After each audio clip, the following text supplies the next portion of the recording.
కన్నడ ఇండస్ట్రీకి first 1000 crore movies ఇచ్చిన director Prashanth Neel.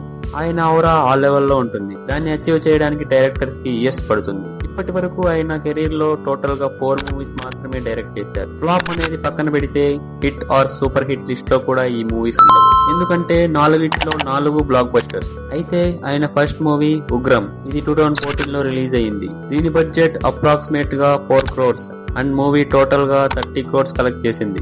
దాని తర్వాత 2018 లో ఆయన ఒక మూవీ రిలీజ్ చేశారు. అది ఇండియాకి ఒక కొత్త పాన్ ఇండియా స్టార్ ని ఇంట్రడ్యూస్ చేసింది. ఆ మూవీ నేమ్ KGF Chapter 1. దాని budget 80 crores and movie collection 250 crores. తర్వాత 2022 లో దీనికి సెకండ్ పార్ట్ వచ్చింది, KGF Chapter 2. దీని budget 100 crores and collection massive గా 1250 crores. దాని తర్వాత 2023 లో పాన్ ఇండియా స్టార్ ప్రభాస్ తో కలిసి సలార్ పార్ట్ 1 మూవీ. దాని బడ్జెట్ అప్రాక్సిమేట్ గా 270 crores and movie total collection 700 crores. Next ఈయన డైరెక్షన్ లోనే ఇంకో 1000 crores మూవీ లోడ్ అవుతుంది. అదేంటో తెలిస్తే కమెంట్ చేయండి.